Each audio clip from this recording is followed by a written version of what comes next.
Hello students, welcome to my channel. Today we are going to start solution of linear equations. ठीक है, आज हम लोग linear equation का सोल्यूशन देखेंगे। पिछली क्लास में हम लोगों ने क्या देखा था? लीनियर इक्वेशन टू वेरिएबल का जनरल फॉर्म देखा था। ठीक है, पिछली क्लास में हमने पूरा इंट्रोडक्शन किया था कि ये लीनियर इक्वेशन टू वेरिएबल है क्या, ठीक है, कैसे इसका स्टैंडर्ड फॉर्म होता है। तो स्टैंडर्ड फॉर्म ने हमने सीखा था क्या कि उसका स्टैंडर्ड फॉर्म होता है ax plus by plus C is equal to 0। इसी को हम कहते हैं लीनियर इक्वेशन का स्टैंडर्ड फॉर्म। ठीक है, और हमने क्या देखा था कि लीनियर इक्वेशन वन वेरिएबल का स्टैंडर्ड फॉर्म होता है ax plus b is equal to 0। ठीक है, हम लोग बात इसकी कर रहे हैं टू वेरिएबल की। लीनियर इक्वेशन वन वेरिएबल का तो ओनली वन सोल्यूशन होता है, लेकिन लीनियर इक्वेशन टू वेरिएबल का सोल्यूशन कितना होता है हम ये बात करेंगे आज। ठीक है, तो लीनियर इक्वेशन टू वेरिएबल का इन्फिनाइटली मेनी सोल्यूशन होता है। लीनियर इक्वेशन टू वेरिएबल का सोल्यूशन कितना होता है? इन्फिनाइटली मेनी सोल्यूशन होता है। कोई एक सोल्यूशन नहीं होता या दो सोल्यूशन नहीं होता है। आप जितना चाहे उतना सोल्यूशन इसका आप निकाल सकते हैं। वो डिपेंड करता है कि क्वेश्चन में क्या पूछा गया है। अगर क्वेश्चन बोलेगा इसका दो सोल्यूशन निकालना है तो आपको दो सोल्यूशन निकालना है। अगर क्वेश्चन बोलेगा इसका चार सोल्यूशन निकालना है, पांच सोल्यूशन निकालना है, तो आपको भी चार या पांच सोल्यूशन इसका निकालना होगा। ठीक है, वो कैसे निकलता है वही आज हम लोग देखेंगे कि किसी लीनियर इक्वेशन टू वेरिएबल का सोल्यूशन हम लोग कैसे निकालते हैं। ये पॉइंट सबसे इम्पॉर्टेंट पॉइंट है यहाँ कि लीनियर इक्वेशन टू वेरिएबल का इन्फिनाइटली मेनी सोल्यूशन होता है। यहीं से हमको पता चलता है कि किसी भी लीनियर इक्वेशन टू वेरिएबल का हम लोग जितना मन करे उतना सोल्यूशन निकाल सकते हैं, क्वेश्चन जितना कहे। अगर क्वेश्चन बोलेगा पांच सोल्यूशन निकालिए तो पांच सोल्यूशन निकाल सकते हैं। कल हमने आपको बताया था कि ऐसा क्यों होता है। जैसे एक इक्वेशन हमने एग्जाम्पल में दिखाया था कि x plus y is equal to, अगर मान लिया 12 है, ठीक है, तो x अगर 6 रखेंगे तो y को भी 6 रखना होगा, तभी आपका 12 आएगा। x अगर 2 रखेंगे तो y को 10 रखना होगा, तब 2 आएगा। x अगर 0 रखेंगे तो y को 12 रखना होगा। इसका मतलब क्या है कि कोई इसका सोल्यूशन फिक्स नहीं है, आपकी मर्जी जितना भी निकाल सकते हैं। तो देखिए इसका जो सोल्यूशन निकलता है वो दो तरह से निकलता है। लीनियर इक्वेशन टू वेरिएबल का जो सोल्यूशन की हम बात कर रहे हैं तो इसका सोल्यूशन दो तरह से निकलता है। एक होता है एल्जेब्रिकली, यानी उसके एल्जेब्रिक फॉर्म से निकालेंगे हम लोग, ठीक है, और एक होता है आपका ग्राफिकली। ठीक है, तो ग्राफिकली का बात हम लोग बाद में करेंगे। आज हम लोग एल्जेब्रिकली सोल्यूशन इसका देखेंगे कि कैसे निकाला जाता है। इसमें हम लोग क्या करते हैं, बेसिकली x का वैल्यू अपने मन से एक पुट करते हैं, उसी के अकॉर्डिंग y का वैल्यू मिलता है। फिर y का वैल्यू भी पुट कर सकते हैं अपने मन से, उसी के अकॉर्डिंग x का वैल्यू मिलता है। तो आज हम लोग देख लेते हैं एक्सरसाइज 4.2। बहुत ही ईजी एक्सरसाइज है, सिर्फ इसमें 4 क्वेश्चन है और चारों क्वेश्चन बहुत ईजी है। देखिए पहला क्वेश्चन क्या बोला, विच of the following option is true. बोल ये एक लीनियर इक्वेशन टू वेरिएबल है, सिंगल इक्वेशन। अब बोल रहा है क्या इसका यूनिक सोल्यूशन होगा, टू सोल्यूशन होगा या मेनी सोल्यूशन होगा। तो आपको हमने अभी बताया है कि ऐसे इक्वेशन का सोल्यूशन क्या होता है, इन्फिनाइटली मेनी सोल्यूशन। ठीक है, तो ये सही होगा। इसी तरह से इसमें अब देखिए ये क्वेश्चन बोल रहा है right 4 solution each of the following equation. इस इक्वेशन का 4 सोल्यूशन निकालना है आपको। ठीक है, तो इसमें से एक क्वेश्चन हम ये बता देते हैं कि 4 सोल्यूशन कैसे निकालेंगे, बाकी ये दोनों आप बना लेंगे। ठीक है, उसके बाद देखिए क्वेश्चन नंबर 3 है।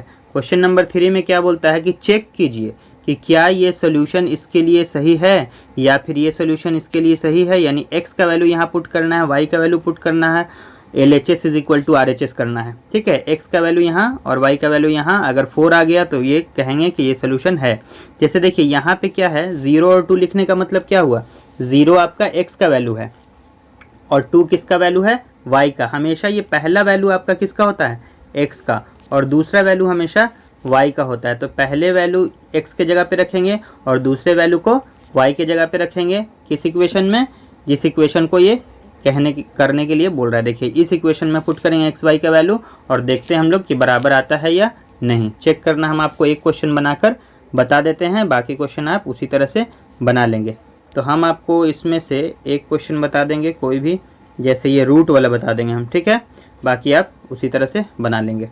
क्वेश्चन नंबर 4 में क्या है आपका, 4 में कहता है कि पुट कीजिए x का वैल्यू 2 और y का वैल्यू 1 और k का वैल्यू निकालिए। तो यहाँ पुट कीजिएगा x का वैल्यू 2, y का वैल्यू 1, k का वैल्यू आपको मिल जाएगा। ठीक है, तो चलते हैं हम लोग बोर्ड पे, कुछ इंपॉर्टेंट टर्म समझते हैं इसका और फिर इन दो क्वेश्चन में से एक एक क्वेश्चन आपको बता देते हैं और फिर ये बाकी सब आपके HW में होगा।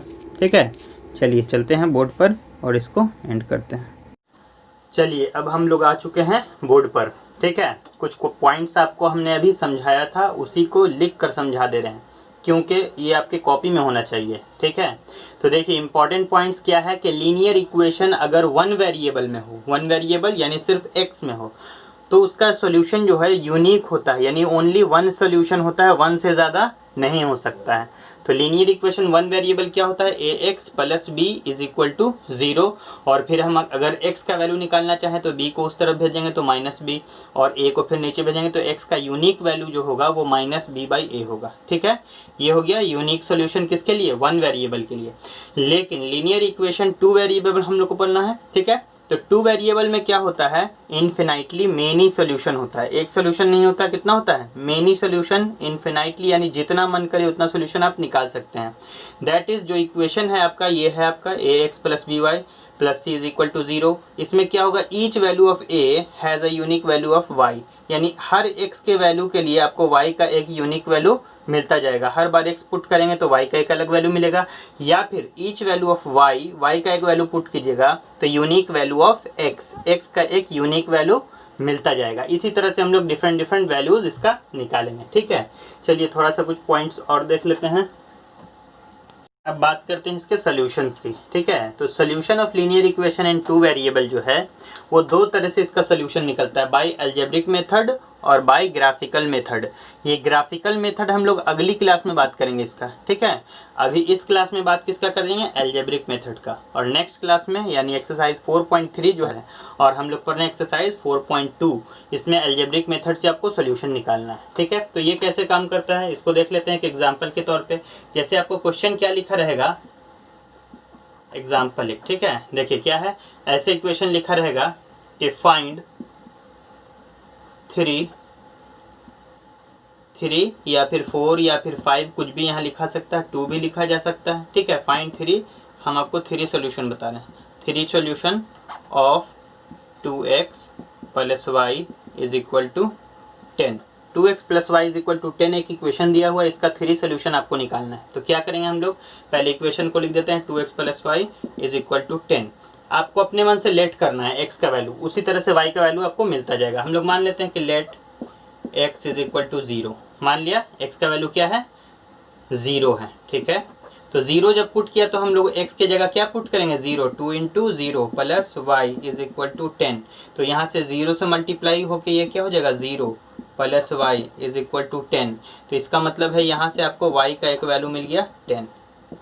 ठीक है, ये एक सोल्यूशन हुआ आपका। क्या, जहाँ पे हमने x का वैल्यू क्या रखा, 0, तो y का वैल्यू क्या मिला, 10, तो ये भी एक सोल्यूशन हुआ। ठीक है, अब दूसरा सोल्यूशन देख लेते हैं, let x is equal to, x के जगह y भी रख सकते हैं। ठीक है, तो हम y को अगर मान लेते हैं, देखिए let y is equal to 0, पहले हम लोग 0 रखने की कोशिश करते हैं, तो 0 रखते हैं यहाँ पे, तो 2x plus 0 is equal to 10, तो 2x इज इक्वल टू 10, तो x इज इक्वल टू 2 5 10 होता है, तो 5 आ जाएगा, x का वैल्यू 5। तो हमने क्या पुट किया यहाँ पे, पुट किया 0 y का वैल्यू, तो x का वैल्यू 10 आया, तो ये 5 0 भी एक आंसर हुआ। ठीक है, तीसरा सोल्यूशन देख लेते हैं, तो हम लोग क्या लिखेंगे, let x is equal to 1 2 3 4, कुछ भी आप ले सकते हैं। तो हम ले लेते हैं, इस बार माइनस में भी ले सकते हैं, कोई दिक्कत नहीं है, तो माइनस में ले लेते हैं। मान लिया x इज इक्वल टू -1, तो क्या हो जाएगा, 2 इंटू -1 और plus y is equal to 10, तो ये हो जाएगा -2 plus y is equal to 10। 2 को उधर ले जाएंगे तो y is equal to 10 plus 2, तो y इज इक्वल टू क्या हो जाएगा, 12। ठीक है, तो इसका जो 3 सोल्यूशन निकला x और y के फॉर्म में, ठीक है, वो क्या निकला, वो यहाँ देख लेते हैं। देखिए इसका जो 3 सोल्यूशन निकला वो क्या निकला है, यहाँ लिख देते हैं। देखिए पहले में हमने क्या माना था, x को 0 माना था, तो y क्या मिला आपका, 10 मिला है। ठीक है, फिर दूसरी बार क्या माना था, y को माना था हमने 0, तो x का वैल्यू क्या मिला, 5। फिर तीसरी बार क्या माना, x को -1 माना, तो y का क्या मिला वैल्यू, 12। तो यही आपका सॉल्यूशन हो गया, 3 सॉल्यूशन। ठीक है, इसी तरह से आपका 4 सॉल्यूशन भी होगा, तो इसी तरह से बनाएंगे। तो अब चलते हैं हम लोग एक्सरसाइज पे। एक्सरसाइज का 1-2 क्वेश्चन बताते हैं आपको, बाकी सब आपके HW में होगा। चलिए चलते हैं, एक्सरसाइज देखते हैं। चलिए अब देख लेते हैं हम लोग एक्सरसाइज का क्वेश्चन। एक्सरसाइज 4.2 क्वेश्चन नंबर 1 आपको हम बता चुके हैं कि उसमें क्या होगा, इन्फिनाइटली मेनी सॉल्यूशन होगा। क्वेश्चन नंबर 2 से यहाँ देख रहे हैं, ठीक है। क्या लिखता है क्वेश्चन, राइट 4 सॉल्यूशन, ठीक है, for each of the following equation. तो यहाँ पे एक इक्वेशन, दो इक्वेशन, तीन इक्वेशन है, तीनों में 4 इक्वेशन आपको सोल्यूशन निकालना है, ठीक है। तो ये पहला जो क्वेश्चन है, अभी एग्जांपल में हमने जो बताया उसी तरह का सेम क्वेश्चन है, ये आप उसी तरह से बना सकते हैं, कोई दिक्कत नहीं है, एग्जांपल की तरह ही है। यहाँ सिर्फ 7 लिखा हुआ है, हमने 10 पे बताया था। दूसरा क्वेश्चन क्या है, पाई इसमें इन्वॉल्व है, तो ये क्वेश्चन आपको हम बता देते हैं, बाकी ये दोनों क्वेश्चन आप बना लेंगे, ठीक है। सेकेंड क्वेश्चन देखते हैं हम। देखिए सेकेंड क्वेश्चन क्या लिखता है यहाँ पे, pi x plus y is equal to 9। तो हम लोग अपने मन से x और y का कुछ भी वैल्यू ले सकते हैं, तो हमको आंसर उसी के हिसाब से मिलेगा, ठीक है। तो हम लोग पहले ले लेते हैं let x is equal to 0, let x is equal to 0, तो 0 पुट कर देंगे यहाँ, pi into 0 plus y is equal to 9। तो ये 0 से मल्टीप्लाई होकर 0 plus y is equal to 9 होगा, तो इसका मतलब y का वैल्यू 9 आ जाएगा। तो यहाँ से एक सोल्यूशन आपको मिला 0 और 9, ठीक है, एक सोल्यूशन हो गया। दूसरा सोल्यूशन देख लेते हैं यहाँ पे, let y is equal to 0 मान लेते हैं, let y is equal to 0, तो pi x plus 0 is equal to 9। तो क्या हो जाएगा ये, pi x is equal to 9, 0 उसका कोई फर्क नहीं पड़ेगा ऐड होने से, तो x का वैल्यू यहाँ से क्या मिलेगा, 9/पाई। तो दूसरा आंसर ये आया 9/पाई और 0, ये भी आपका एक आंसर है। x का वैल्यू यहाँ पे ये आया, तो ये भी आपका एक आंसर हुआ, ठीक है। तीसरा आंसर देख लेते हैं। अब फिर कुछ और मानते हैं x का value, let x is equal to 1, तो pi into 1 plus y is equal to 9। तो ये पाई से गुना होगा 1, y इज इक्वल टू 9, तो y is equal to 9 minus pi, ठीक है। ये वैल्यू आ गया y का। तो हमने क्या पुट किया, x का 1 पुट किया, तो y का वैल्यू क्या आया, 9 माइनस पाई। ये भी एक सोल्यूशन है। एक और सोल्यूशन देख लेते हैं, let y is equal to 1 मान लेते हैं अगली बार, तो pi x plus 1 is equal to 9, तो pi x is equal to 9 minus 1, pi x is equal to 8, तो x इज इक्वल टू 8/पाई। ये भी आपका एक सोल्यूशन है। तो x का वैल्यू क्या है यहाँ पे, 8/पाई, तो 8/पाई एक सोल्यूशन हुआ और दूसरा हुआ 1, ठीक है। ये भी आपका एक सोल्यूशन हो गया। तो 4 सोल्यूशन यहाँ निकल चुका है। अगर 4 सोल्यूशन को आपको एक जगह लिखना है तो ऐसे लिख सकते हैं, x यहाँ लिख सकते हैं y, और इस तरह से इसको हम लोग कॉलम बना लेंगे, और कॉलम बना के जो 4 सोल्यूशन आया चारों को यहाँ पुट कर देंगे। x का 0 पुट किया था तो y का वैल्यू 9 आता है। देखिए इसमें जब भी आप लिखेंगे x का वैल्यू पहले होगा, y का वैल्यू बाद में, ये हमेशा x का वैल्यू होता है, ये सेकेंड वैल्यू ही y का होता है। देखिए यहाँ पे हमने y का पुट किया था 0, तो y यहाँ है, देखिए 0, तो x का आया था 9/पाई। फिर हमने क्या पुट किया, x का 1 पुट किया था, तो y का आया 9 माइनस पाई, और फिर y को हमने क्या पुट किया 1, तो x का आया 8/पाई।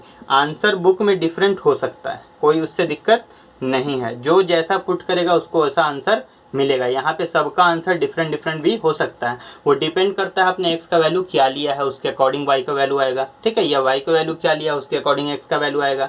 तो हर का आंसर अपने अपने हिसाब से ठीक होगा, बस वो चेक करना है कि वो दोनों वैल्यू यहाँ रखने पे ये 9 सेटिस्फाई होना चाहिए। जैसे यहाँ हम लोग रखते हैं 0 और y का वैल्यू रखते हैं 9, तो 9 बराबर 9 हो जाएगा। यहाँ x का वैल्यू रखते हैं 1 और y का वैल्यू रखते हैं 9 माइनस पाई, तो आ जाएगा 9, ठीक है। उसी तरह से ये चेक करना है, बस बाकी कुछ नहीं, ठीक है। चलिए दूसरा क्वेश्चन बाकी सब बन जाएगा आपसे। तीसरा का एक क्वेश्चन देख लेते हैं, ठीक है। क्वेश्चन नंबर 3 क्या लिखता है यहाँ, which of the following are solution of equation x minus 2y is equal to 4। देखिए यहाँ पे 4 सोल्यूशन दिया हुआ है, 1 2 3 4 5, टोटल 5 सोल्यूशन, ठीक है। उसमें क्या बोला गया, इस इक्वेशन का कौन सा सोल्यूशन है, इसमें ये है या नहीं है वो ही बताना, विच आर नॉट, यानी इसमें से कोई सोल्यूशन इसका होगा और कोई इसका नहीं भी हो सकता है, तो आपको चेक करके इसमें बताना है। तो हम एक क्वेश्चन बताते हैं, ये रूट वाला बताते हैं, बाकी सब आप उसी तरह से चेक कर लेंगे, ठीक है। तो गिवन इक्वेशन क्या है, तो इक्वेशन पहले हम लिख देते हैं, वो क्या है, x minus 2y is equal to 4, ठीक है। ये कहलाता है LHS, ये कहलाता है RHS। अब ये क्वेश्चन नंबर 4 दिखा रहे हैं हम, तो यहाँ पे है √2 और है 4√2, इसको चेक करना है। तो ये किसका वैल्यू है, x, तो x इज इक्वल टू हो गया आपका √2, और y इज इक्वल टू हो गया 4√2। तो यही हम लोग पुट कर देंगे, put the value of x and y in the equation. Equation में हम लोग को पुट करना है x और y का वैल्यू, ठीक है। तो इक्वेशन देखिए ये है x minus 2y is equal to 4। तो LHS को हम लोग लेके चलेंगे। LHS क्या है, x माइनस 2y। x की जगह क्या रखना है, √2, ठीक है। और माइनस 2 इंटू वाई की जगह क्या पुट करना है, 4√2। तो ये क्या बचेगा आपका, देखिए ये बचा √2 और ये 4 2 ज़ा 8√2। तो √2 में से 8√2 अगर घटेगा तो क्या बचेगा, माइनस 7√2। तो ये RHS के बराबर तो नहीं आया, ठीक है। तो हम लोग लिख सकते हैं कि here LHS does not equal to RHS, ठीक है। So √2 and are not the solution of the equation, ठीक है। बस यही आपका जवाब हो गया कि ये इसका सोल्यूशन नहीं है। ये तो नहीं निकला, अब हो सकता है इसमें से कोई इसका सोल्यूशन हो, तो आप कौन है उसको आप बनाएंगे तो पता चलेगा कि कौन इसका सोल्यूशन है, ठीक है। चलिए बाकी सब क्वेश्चन आपके HW में है। Thanks for joining me.